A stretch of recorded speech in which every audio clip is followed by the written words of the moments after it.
Very happy to welcome you again, speaking about pension scheme, that questions that were introduced by a Nobel Prize. We're going to talk about dependence. How do we cope with this problem? And I would like to go back to the guests around me, to come back to a topic that is paramount for us. When the activists came and demonstrated, saying that they were not represented enough in roundtables like this one. And we spoke with them, and Christian Gaulier with them, to try to have a dialogue with them. And the feeling they are expressing and they are really they're resentful about is that we invite companies to debate about common goods. And if I interpret correctly what they're saying, that's what is unacceptable for them, because they think that common goods is it belongs to researchers, to politicians. So we're very happy to have a researcher with us here, with Catarina, who represents the world of research. We're very happy here, challenged to invite private companies, because we consider that companies are part of the solution of common goods. As I was talking this morning, huge investments that have to be made in terms of energy. If companies wouldn't make them, we couldn't achieve it, and we want to achieve it. So we can say it very clearly. They have the common goods, they are in charge of it, but just as all politicians, collectivities, and one might think too that some people can talk about it as a general interest.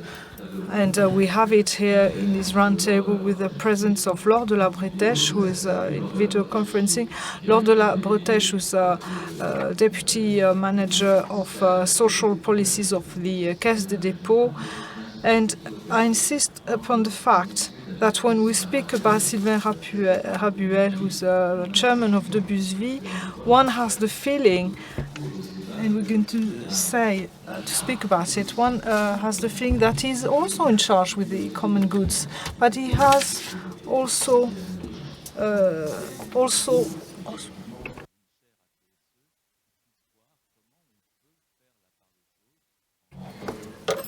so we have to make the share, know what is really important between the common good and how do we share, how do we organize this balance between common good, and who is in charge with looking and safeguarding this common good. When we look at pension scheme, Domusvi is the third operator for managing life and life of the elderly and of stately homes. When we spoke about this, we talk about third parties, and he said to me in 2013, 25, a third of the population is not going to work anymore, but they're going to spend a third of their own lives in this situation. If we don't look at this situation, if we don't really face it, we can't understand the difficulty. And beyond this, it's the whole of the companies that will have to face this problem. In 2014, we have 15% who are going to be beyond 75 years old. 10% of the population, today it's 10%, is going to be 15% in 2040. And of course it puts a question of dependency, this question that we haven't known up to now. Laure de la Bretèche, who represents the general interest, told us that this situation of dependency should last really the least time, and that it should be prepared as well as possible. The best way, of course, is to have a prevention action. This is the first message, Catarina, you wanted to give to us, because as a researcher, you are really explaining this. Good afternoon, everybody. I think we didn't look at things the way we should have done. We all know that we are going to live older. Life expectancy average is 83 now, and we go beyond 85. We have a very high percentage of the population, over 80%, which is going to become dependent. This is a kind of fact we cannot deny. I know that I'm going to get older, that I may become fully non-autonomous, but I'm not doing anything. And it might be interesting to know whether something could be done, or whether I could do something. Of course, I know that you are going to take care of me. Society is doing it. Look at what happened during the COVID crisis. Society was totally at a standstill because we thought that our elderly could die and could pass away, etc. And this paralyzed the country, hence the lockdowns. Now we have approximately 280,000 people older than 85 in 2060. This may be science fiction. The figure should average 1 million people. And what about dependency? Dependency is a new risk. Things were totally different in the past. After the war, for instance, retirement age was 65. And life expectancy was just 60, which means that people retiring at 65 were supposed to be dead already for 5 years, to have died 5 years ago. I mean, it was a kind of ridiculous. Now, today, how can we try and alleviate the risk, the hazard for the elderly, how to make things less severe for the people getting older and older? That means we have to consider age before thinking that you can do anything about aging. But now we know that if you eat well, if you don't smoke, if you practice sports, if you don't drink too much alcohol, you can get older, and that you also know that we can delay. We also know, that we can delay the aging. We do work and collaborate with some professors, specialists and experts in aging in Toulouse, and we know that we can postpone the entry into aging. Now, how to age well? What type of innovations can we envisage to have this life dynamics in the future years? So it is the policy to actually prevent a dependency, and you have proven factors of prevention of dependency. You have spoken about a healthy lifestyle from a food and health point of view, but also it has been proven that if you're active, socially and intellectually active, if you are inserted in society, if you feel useful, and if your role is recognized by society, it is a strong prevention of loss of autonomy and dependency. It's not exactly the same thing, but they are very important preventing factors. So we could see that in a preceding debate about reforming pension schemes, the age of retiring, and on the public health issue, we need to really go beyond this. We need to face this, because if you stop your professional activity, you need to find some form of activity, intellectual activity, social activity, so that you prevent risks of dependency and to stay really active in society's life. And this third time, as you spoke about it, when you find yourself, when you're retired, you have a third of your life that you have to live, which is a lot, and mechanically we should be lucky enough to be inactive professionally. Therefore, we ought to really try to have an intellectual or social activity for the elderly. And how do you do it? Yes, exactly. That's where, at my level, I don't have immediate solutions. But in France, we have lots of difficulties to prepare the time of retirement, which is really a breakdown rather than being a continuity. And people who are going towards retirement, they should really project themselves on the afterlife, professional afterlife.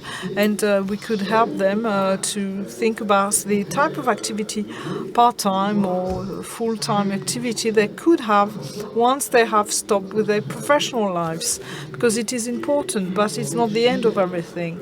And we're talking with a club of companies, Club Landois, we're talking about platforms like Parcoursup of retirement age, would be like university to choose different roles you could have in society once you have stopped your professional activity. It is an example, but that could be applied, and it could be very useful to stop this breaking point and put us in 20 years' time. I will be in that situation and put us in a life dynamic. Rather, it's 30 years of a new life that starts. So we're going to see the joys of Parcoursup 50 years later. That's not bad. 30 years later. Parcoursup is a wonderful tool. I am there with my children. It's a French tool to help students to find the right university, the right school for later postgraduate. So it is a very important point, but I would like us to speak about other points, because you also the chairwoman of the ARPAVI network, that is a set of homes, of elderly homes, and that of nursing homes, and that presented some inquest about what French are expecting, what are they expecting for their lives when they are retired, when they are really old, on where it should happen. I'll give you the floor, Laure de la Bretèche, and please tell us about what this study revealed. It's very interesting for us. Thank you, Vincent. I would like to go back to two things that were said. You said, Vincent, that there are lots of people from civil society who demonstrated through the Club Landois, which is a group of companies and institutions, national institutions. There's also came out the idea that we need to commit personally with charters that are really raising the challenge to actually help salaried people towards retirement age. We are studying many solutions, but as from today, one can work on your retirement life within the company, within its social responsibility vis-à-vis the employees. ARPAVI, and thanks with the support of the Caisse de Dépôts, is the first association for dealing with elderly people and find them accommodation. At Caisse de Dépôts, there is a real transformation. Rather than starting from an offer policy, we start from the wishes of people. What are their wishes? What are their expectancies, their fears, expectations and fears? And came out a report that was made public with a few very simple questions that were put to French people who were either still working or already retired. For retirement, it is a new step of life, a completely new life that is really, they don't want to postpone this time of nirvana, of really paradise for them, living for retirement, new social life, opportunity to travel. By 50% saying that they are afraid of becoming dependent. So that's the main concern, to become dependent. And second point, to stay in good health. Having said that, as Catarina said, if there is a risk, even if this risk only applies to 10% of them, even if this risk is there, the main expectation is to stay at home. 92% of French people who were asked said that they would love to stay in their homes, in their house, and 94%, what are you going to do in your house? What is going to be more difficult for you? For them, the most difficult thing is to stay at home as long as possible. 2% know it's very unlikely, but the expectation is to do everything to stay at home as long as possible. And that sends us back for the solutions we're talking about to the importance of having a very good health network near your home, and to find that your home is not a prison but a solution amongst others. Another solution we have found when people are asked and want to challenge them a bit, asking them what will be your perfect nursing home. So most of them it's a house with a garden. But for them, they are conscious that they didn't really ask about the alternatives to the historical home. And at the end of the day, we have put people in these prisons of the offer between the home or the nursing home. Listening to this inquest, the 92% and 94%, I'm wondering if Emmanuel Macron had results before, because I don't know if you remember, but the evening of his re-election, he spoke about this. He said that he wanted for all the elderly to be able to stay at home as long as possible.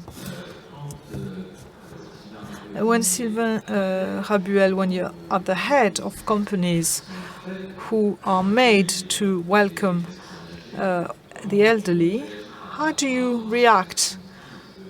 Do you say it goes against my own business?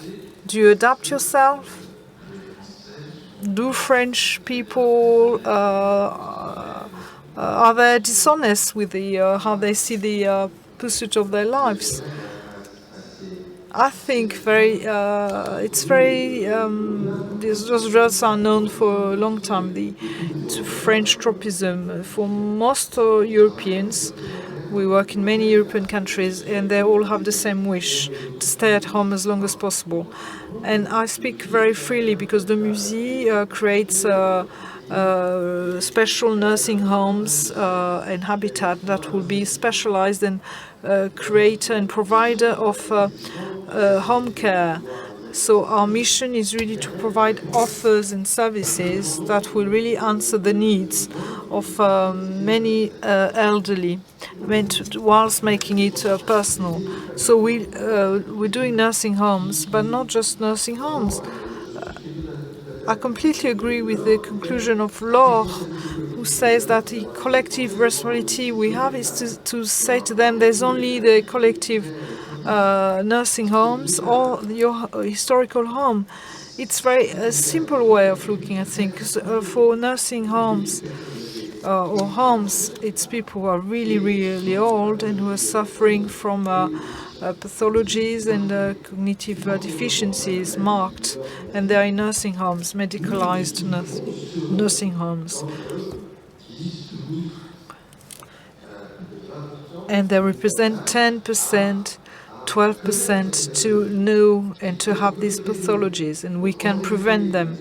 So the nursing homes that are medicalized, it doesn't address the needs of all the elderly, only a very specific type of profiles who suffers from high dependency and strong dependency. For these profiles, the nursing home that is medicalized is a life frame that is much better than the home. 90% of us, of a cohort, will really age as healthy as possible, being a bit tired and maybe more fragile. But for this big part of elderly, we need to find the right habitats and new forms of service, because maintaining people in a historical home is difficult. It's actually a problem, because the homes aren't adapted to fragilities of getting older, and they are generating to life accidents that will throw them into dependency. So there is a building of new habitats, or I'm talking about service residents for the elderly. And it's also a problem in socially, because what went through losses and profits, it's a social isolation, because as you get older, you can lose your partner and you can be far from your family. And it's going to be really true for people, because families are getting further apart, they live further apart. And there we are talking about prevention of dependency. To prevent dependency, you have to keep a very important social activity. So living on your own in your historical home, even if you have nurses who come to help you 3 to 4 times a day, you're on your own. And I'm not sure it is a right fate for a person. I think that the new habitats should be adapted physically to the fragility of the elderly, but the habitats can also create social links and social activities for the elderly when they are alone or isolated. So we need to create a collective habitat, a community habitat, to stop the social isolation linked to aging. For very dependent profiles, nursing homes should be improved, but should really be it's only for part of us, and for the very dependent people it's only about 10%, as we said. I would like to finish on this part, where we're going to live. I heard you, Laure, saying this name that was very strange concerning the elderly. You spoke about a risk of having to stay in their homes.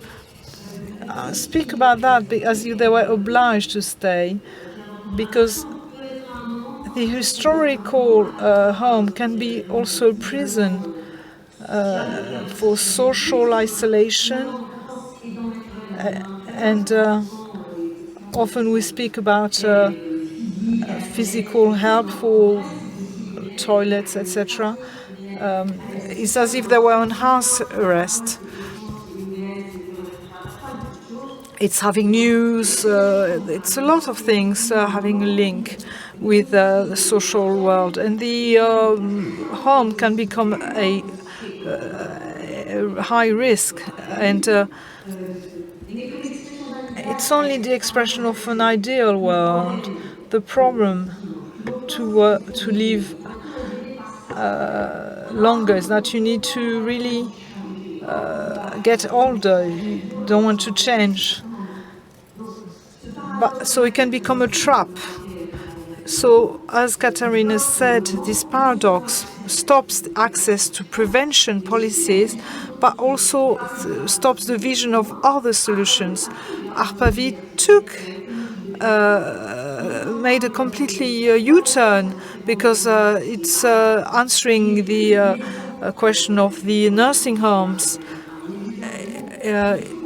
We need to reinvent real nursing homes that will complete the service, the home services, link with medical services. What we're building at Arpavi, and others are doing it, and that should answer these new expectations according to the people's needs and not to the offer we want to maintain. Catarina, on this topic, do you have a where are you going to? Should we spend all the days? No, it's actually an economic point. The World Health Organization thinks that aging well means that you can carry on doing what you're doing normally. What are your habits?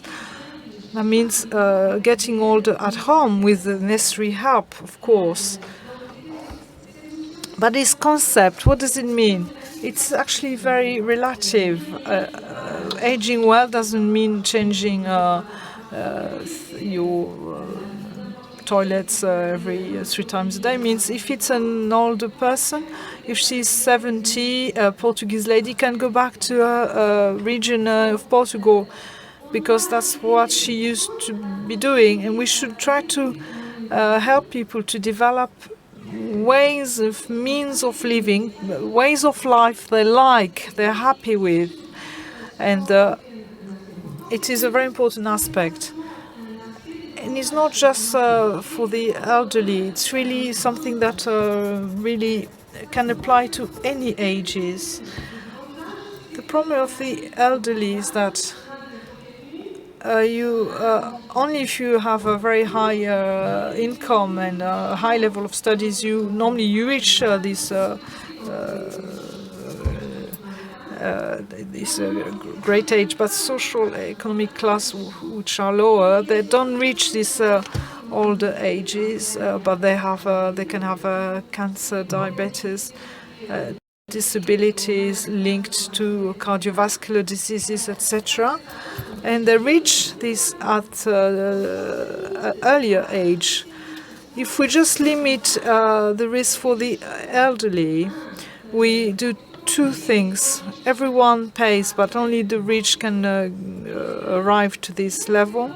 Even poor people who paid for this system that we are creating, even these people could benefit from this care, but earlier. And that's what's going to happen. That is what is going to happen. When we speak about financing dependency, I'm not just speaking about nursing homes. I'm not talking about retirement age. What is who should pay for it? Because of course the insurance getting here saying it is a risk, just like car accidents. They have calculated how much it would cost, blah blah blah, according to the age when you start driving, and it is mandatory. So that's a theory of insurance, the insurance world, whether it is private or public insurance. With they speak under the cover of general interest. But whom should finance? I think it's about 10 billion extra per year that we should spend to fight against dependency. Well, the question is really paramount and is going to be at the heart, I think, of the new program that is going to be launched for the 5 years to come. I would like to come back to what you said, Catherine Goulao. the main point about house arrest, plus the choice of the nursing home, and what is the right time, right place to end your life. I think it puts a question that is fundamental, is can they choose up to the last minute? We say an age where all people should prefer their homes without changing homes or changing their minds. There's a part of life. Life is about changes. It's about moving, and you can move you can move houses at 75. Why not? And I think this question of choice is really linked to this idea of great age. So how do you finance it? Let's recognize that in France we have a system that is quite strong for socializing the expenses for insurance, for health insurance that make through other systems, make all the being cared for at home. All this is taken, is really financed by the system.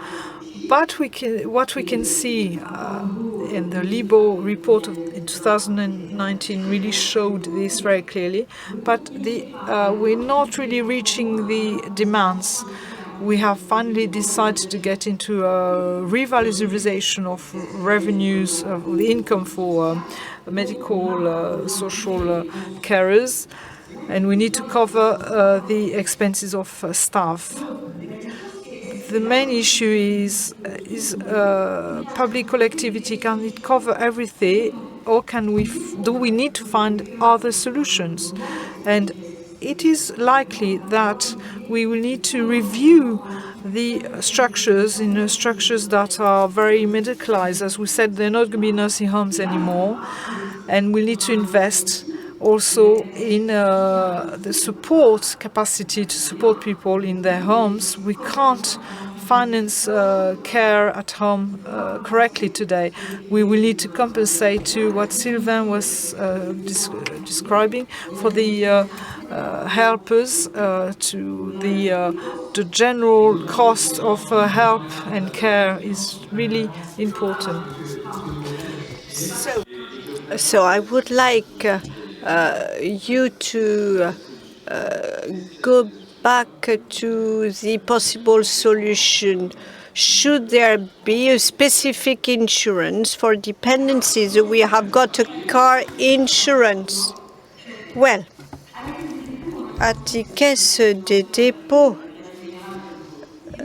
that we started thinking of potential solutions, and among them, one solution touched upon by CNP Insurance, which is focusing on these issues and which started working together with the French Federation of Insurance companies to see what could be done in this respect. So a kind of cheap insurance starting very early in life could help people to fund their nursing home or their dependency expenses. And it could be a kind of obligatory, mandatory insurance. Of course, it may be ill-perceived. Mandatory is something people don't like.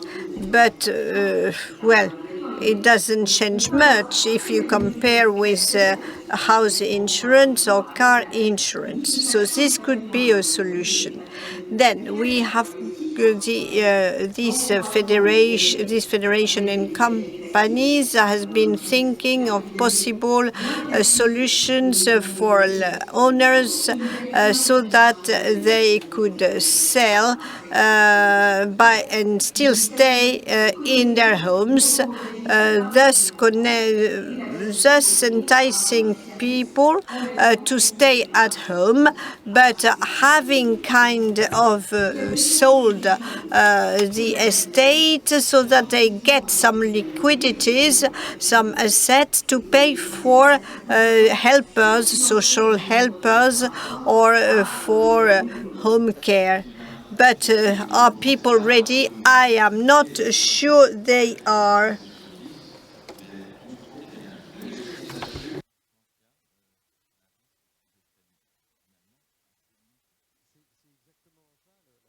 Well, this is really an issue. This possibilities, this solution of mandatory, obligatory insurance, and having this additional charge, mandatory charge, can be quite difficult, quite tricky actually, because as already stated by Laure, it will both finance the future nursing homes in which people may not want to live, since they may prefer to stay at home under a different system, such as life income funds or life annuity system, selling their house but staying in it until they die, before the new owner can take it over. And this means adaptation of the habitat. This means adaptation to improve and facilitate mobility. This means having kind of sustainable housing. I mean, it's quite a huge and complex issue. On top of this, why not envisage a personal insurance? Well, it's not forbidden, but should it be compulsory? That's a political choice, and it's not at all my cup of tea, so to speak. But let's look beyond the mere issue of dependency. Let's envisage aging more globally in order to design some investment and funding solutions. I go back to what you said in your introduction, Vincent. The public authorities, the governments won't be in a position to finance it all. And they will focus on what they find most useful. They will control, monitor it, and control it.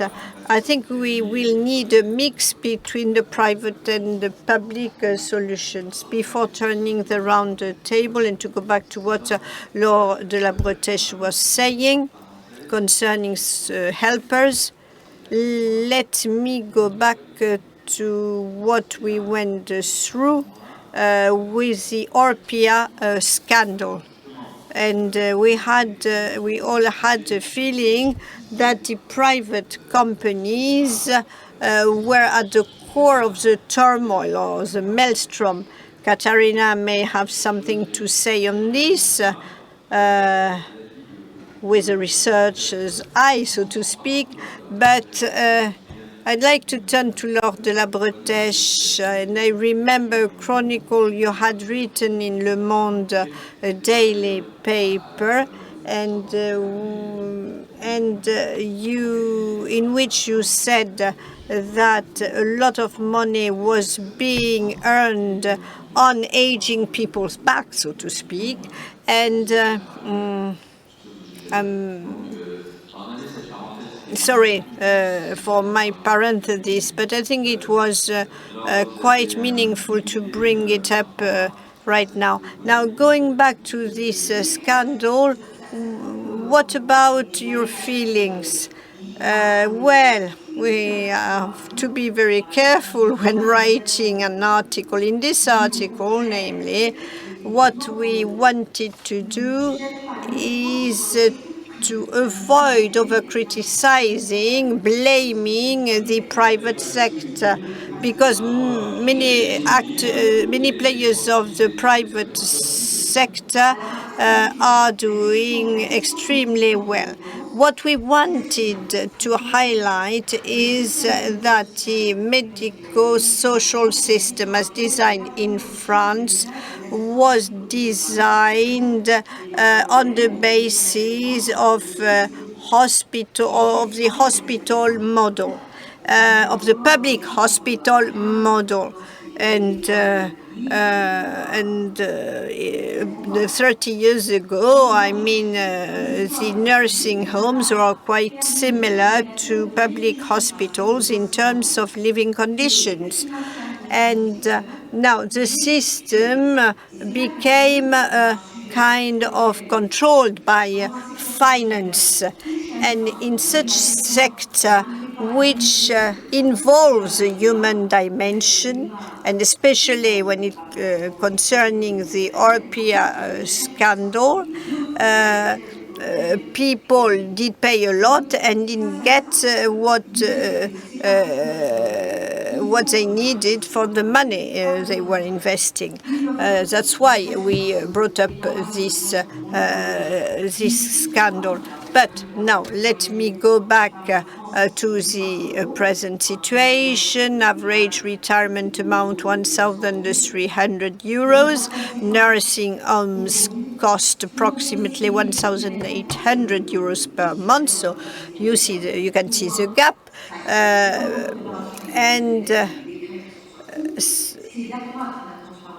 What should be done is enhancing transparency on accounts and building a kind of sensible profile. And you know that you've got we could have an interesting solution, enticement for the nursing home managers, so that they could stick to reasonable prices. In other words, we could envisage introducing a kind of virtual cycle, but still keeping still a public sector and a private sector, but both being reasonable. Having a more finance-oriented sector is not a scandal. It's worth taking a few minutes to go back to the details of the private offer in the aging business, so to speak. The private sector accounts for 25% of the offer, 1/4 in nursing homes, whatever their type. Nursing homes as such, or more medical nursing homes. And I would also like to remind that, and unfortunately, actually, you can have the same type of scandals in private and public institutions or nursing homes. This has been confirmed in a report released last year, and it's been recalled by the French Cour des Comptes, which also released a report handed over to the French Senate last March. So whatever private or public, you may have this type of scandals with people being ill-treated, and elderly people, namely, being ill-treated. So I'm not going to specifically blame the 25% of private stakeholders or players.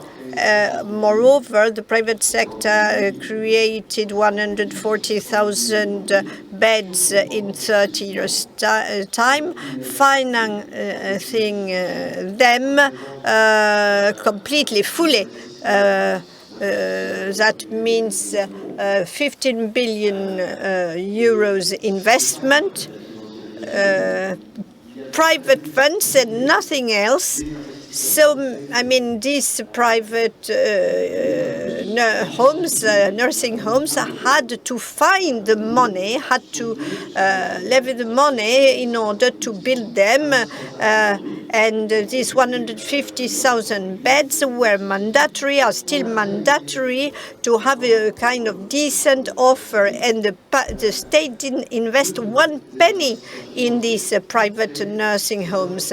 All too happy to have private investors accepting to invest in these homes, in these private homes. So the private nursing homes offered a real service, improved the hospitality landscape, so to speak, for aging people. Many of them have started refurbishing, renovating their facilities. This illustrates what I said before, when that is private players are also part of the solution, part and piecemeal of the solution. They are mandatory. What about your point of view on this? Well, as in any other sector of activity, education, whatever, there is room for all types of players. And quite rightly, the aging sector, the nursing home sector, should be profitable, actually, so that there is a necessary investment, and so that there is available investment for meeting the future needs of the aging population. So we do need appropriate supply, high quality supply, and this is difficult. When you go to the kindergarten, you can see what's going on in the kindergarten. You see if the kindergarten is neat and tidy and offers a very good hospitality. And this is not at all the case for nursing homes. People do not visit their elderly every day, or sometimes they go once a year, and they don't know what's going on in these homes. So the Orpea scandal is, of course, first and foremost the Orpea scandal, but it's also our scandal. And because if people had visited their family peers and elderly more often, they may have realized that something wrong was going on, you know. There are 6 minutes left for this discussion, and I'd like to go back to a major dependency issue, and I would like you to take just 2 minutes to discuss the helpers issue. The helpers may be family members, may be professionals helping our non-autonomous elderly to live as well as possible. I'm going to start with you, Mrs. de la Bretèche, and 2 minutes each, so that we can really take our time and talk at ease. Well, as I already touched upon this topic a while ago, but they are two interrelated topics. I mean, social helpers are mainly and mostly female, and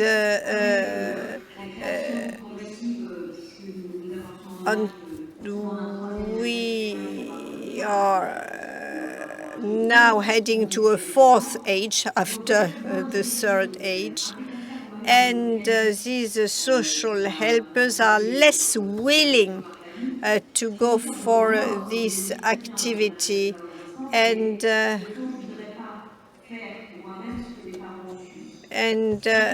in fact, people getting old now wouldn't like to live their fourth age the way their parents did experience. That's in a nutshell what people are thinking. And we, of course, know that there will be two major problems.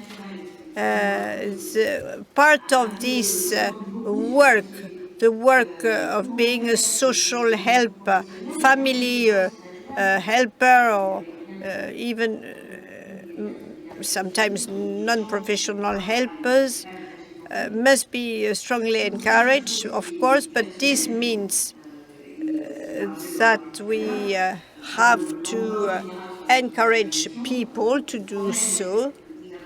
Same with professional helpers.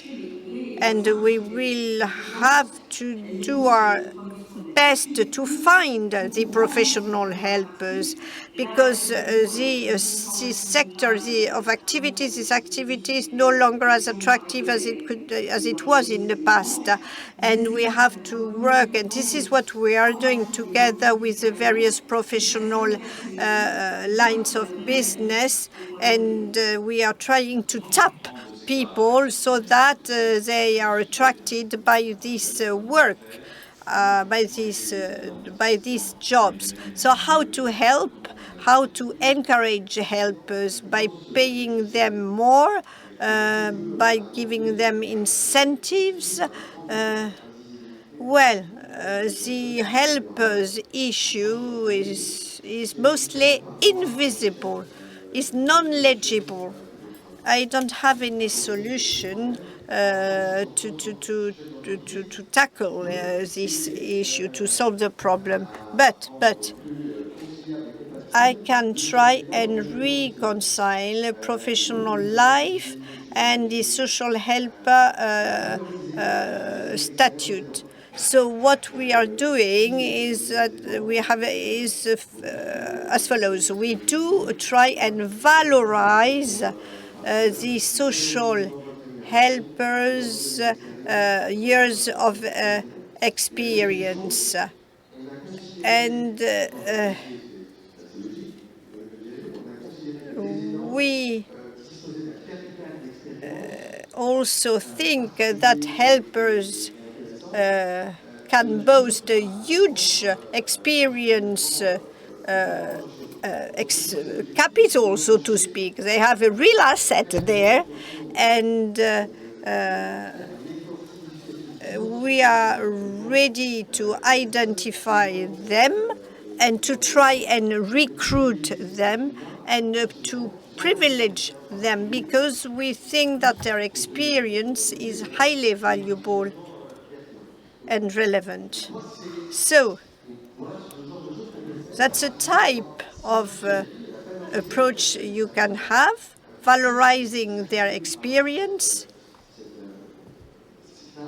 valorizing their skills and competencies and know-how, and that may be quite interesting to attract them. You mentioned that DVSU controls, on-site checks and controls were much better than the audits conducted by La Cour des Comptes, the French court presiding over accountability issues. And so how are you going to proceed in line with your approach? Well, let's take the example of a lady aged 50 with several children and working, and who has got a job. Maybe it's very difficult for her to have any type of help, but it's very difficult, but still we should make the difference between formal and informal help. And we have to be cautious and to remember this, that there is formal and informal help. Moreover, mental and physical health among helpers is something crucial. It has to be taken on board. Taking care of someone 5 hours a day differs from any other type of work during the same length of time. And you know that some people will prefer to work outside than to look after the elderly. But anyway, for all that, we have to try and strike a balance between formal and informal help. Informal help, including, of course, help by members of the family. And what you call informal helpers, natural helpers, family member helpers, are all part of what we call the common good. And thanks very much for sharing your views. And we will tackle the issue of inflation in the next roundtable.